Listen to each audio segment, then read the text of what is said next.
son 11 meses. Sí, ha sido para todos nosotros devastador estos últimos 11 meses, más de 11 meses que lleva mi mamá encarcelada por esta persecución emprendida por el fiscal general de la República, Alejandro Gertz Manero. Me preguntabas que cómo estamos. Ha sido devastador para todos, desde mi abuela de 94 años hasta mi sobrino de 13. Yo, por ejemplo, he bajado 17 kilos, a mi hermana se le está cayendo el pelo, mi abuela pues está al borde de la muerte, mi hermano con mucha ansiedad, mi madre cada día, aunque es una mujer muy fuerte que ha resistido esta injusticia presa hace más de 11 meses, hemos notado cómo su salud física y psicológica empieza obviamente a decaer, porque una cosa es un mes, 2 meses, 3 meses, pero cuando se empieza a juntar el tiempo, mi madre tiene casi 70 años, entonces, además de estar en la cárcel, sabemos que la persona que nos persigue es el hombre más poderoso en la procuración de justicia, que además mi madre, además de estar preocupada dentro de la prisión, ella también está preocupada por nosotros, porque ella sabe que una vez que le encarceló Alejandro Gertz Manero, a través de la denuncia que interpuso y todo este hilo de complicidades, pues nos exige a mí y a mis hermanos incriminarnos con un delito que fabricó. Entonces, pues mi madre tiene una preocupación doble: resistir y sobrevivir la cárcel, además sabiendo que el hombre más poderoso, no solo la Procuración de Justicia, porque cuando fuimos al Senado nos dijeron que Gertz Manero era el hombre más poderoso de México, que no había nada que hacer y que pues era lo que nos había tocado vivir. Entonces, pues imagínate el nivel de estrés, de tensión, de este secuestro, porque prácticamente es un secuestro. Mi madre es inocente, no dicho por mí, dicho por las propias autoridades desde hace años, porque hay que recordar que esta es una persecución que llevamos 6 años, en donde en 2 ocasiones desde el 2015, las propias autoridades le habían dicho al fiscal general de la República, cuando no era fiscal: aquí no hay delito que perseguir porque Alejandro trataba de fabricar un delito. Pero ¿qué pasa? Llega Alejandro Gertz Manero a la Fiscalía General de la República en 2019 y de pronto reactivan el caso, el expediente lo mandan a la Fiscalía Central para la investigación de delitos federales y electorales, y de pronto mi madre termina encarcelada, mi abuela extorsionada, y a nosotros nos exige el hombre más poderoso de México que confesemos a delitos que no existen. Entonces tú imagínate el nivel de estrés, de saber, a la impotencia además, porque si una persona comete un delito y está en la cárcel, pues yo creo que como familiar es muy doloroso, pero de alguna manera te queda quizás la resignación de decir, bueno, cometió un delito, pero tú saber que tu madre es inocente y que aún así hoy lleva más de 11 meses en la cárcel, pues es francamente devastador. Sí, aparte ya es una pesadilla que lleva bastante tiempo atrás, ¿no? Hay gente que apenas comienza a saber del caso, pero realmente es algo que es un tema, una pesadilla que ya tiene bastante tiempo, ¿no?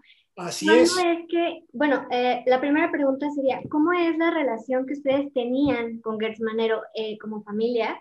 Si tú notaste ya que había un quiebre o actitudes extrañas de parte de él, o sea, ¿había ya algún tipo de roce que te pudiera hacer pensar que fue por eso? ¿O es a partir del fallecimiento de Federico? Ninguno. Para que tú tengas una idea, mi abuela estuvo con el hermano de Alejandro Gertz Manero, Federico, durante más de 52 años, medio siglo junto con Federico.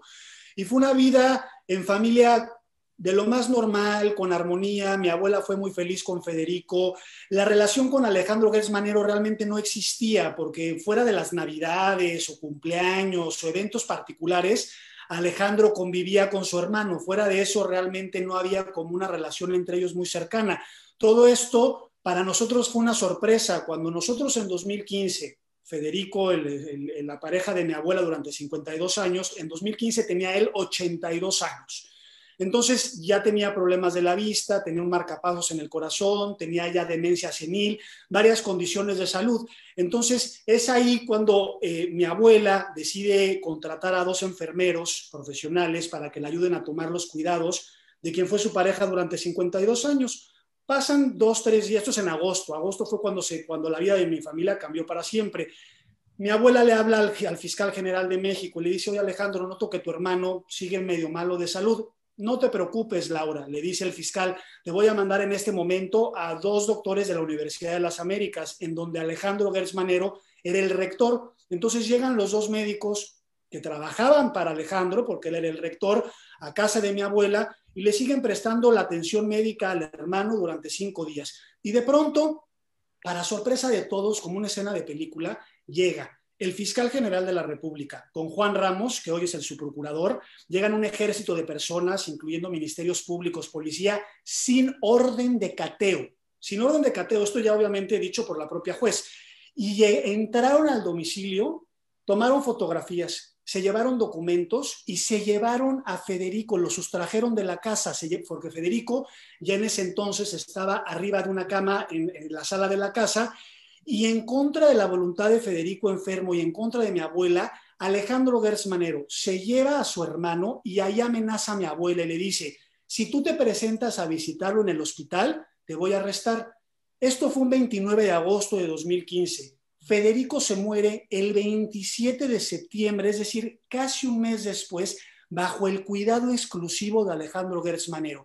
Y ahí es cuando él inicia esta persecución en contra de mi abuela, de mi madre y de mi tía. Durante 5 años las autoridades, por más de que Alejandro Gertz Manero intentaba fabricar el delito, las autoridades decían, es que no hay delito que perseguir, pero como te comentaba, llega el 2019, asume el cargo como el primer fiscal autónomo en la historia de México y de pronto mandan el expediente a la Fiscalía Central para la Investigación de Delitos Federales y Electorales. Imagínate un caso privado a cuestión a una fiscalía especializada y de pronto mi madre termina encarcelada, no solo siendo una mujer completamente inocente, no dicho por mí que soy su hijo, sino dicho por las autoridades, sino que además estaba amparada. Mi madre contaba con un amparo el día del arresto, que fue el 16 de octubre de 2020.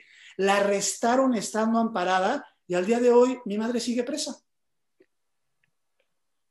Cuando es esta detención, pues has comentado, incluso hay un video que también es totalmente irregular. La detención fue completamente irregular, primero porque cuando mi hermano venía manejando, mi mamá venía como copiloto, venía a su lado, y de pronto empiezan a ver que un coche se les empieza como a pegar muy de cerca de por atrás, entonces mi hermano acelera, y de pronto el coche se les empareja, y el que venía manejando les empieza a decir, párense, párense. Entonces mi hermano trata de escapar porque era un coche que no traía identificaciones de patrulla, los 2 sujetos que venían dentro del coche no traían uniforme, entonces ellos pensaron que era un asalto o un secuestro, tratan de escapar, los acorralan, se bajan 2 sujetos sin uniforme, sin presentar una orden de aprehensión y se llevan a mi mamá desde ese 16 de octubre al reclusorio Santa Marta Catitla y ya no salió mi mamá. Y tampoco se identificaron, ¿verdad? Nunca se identificaron hasta que llegaron a Santa Marta Catitla. Imagínate el peligro, porque aquí estás hablando ya no solo de los delitos que comete el fiscal general de México, estás hablando de policías, de ministerios públicos, de funcionarios de la Ciudad de México que cometieron delitos para encarcelar a una mujer inocente. Entonces, el peligro que esto representa, ya no solo es el caso de Alejandra Cuevas Morán y de mi mamá, es el caso de la Procuración de Justicia, en donde tienes al fiscal general de la República actuando como un criminal, y no te lo digo esto como un juicio subjetivo, te lo digo con las pruebas en la mano, con los audios que tenemos del fiscal general de la República, una vez que encarceló a mi madre, exigiéndonos confesiones de delitos que fabricó. Ok, pues qué impactante. Yo he estado siguiendo varios casos de fabricación de culpables y he notado yo que hay ciertas cosas bastante similares, ¿no? Uno es el contexto, precisamente lo que te preguntaba.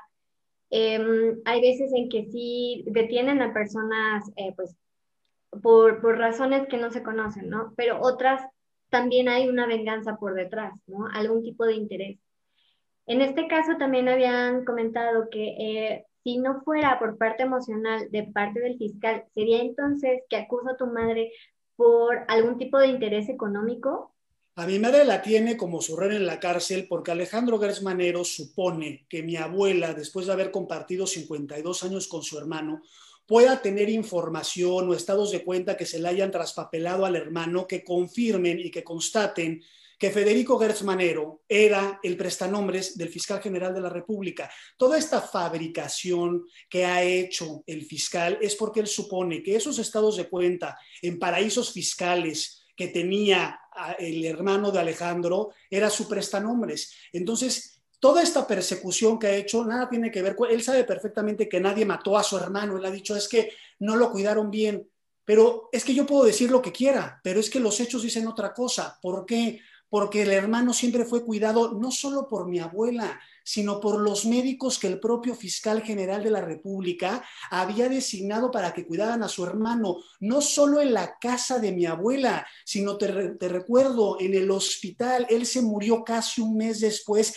bajo el cuidado exclusivo de Alejandro, porque nadie más pudo nunca, después de que secuestró al hermano sin orden de cateo, nadie volvió a ver al hermano. Entonces, toda esta persecución proviene de ahí, de que él dice, quizás tiene algún estado de cuenta, entonces meto a su hija a la cárcel, le meto una orden de aprehensión. Imagínate mi abuela con 94 años hoy, que todavía está viva de milagro, una orden de aprehensión a una mujer de 94 años y le mete a la hija a la cárcel. Entonces, estás hablando de que tenemos a un gángster a cargo de la Procuración de Justicia del país. Y por un lado, el Senado de la República, que tendría que ellos como obligación exigirle rendición de cuentas, porque la evidencia que tenemos es contundente, para que lo destituyan y para que lo encarcelen, para que lo juzguen y lo encarcelen. Sin embargo, hemos visto cómo toda la clase política están callados. ¿Por qué? Porque Alejandro Gertz Manero tiene al país secuestrado.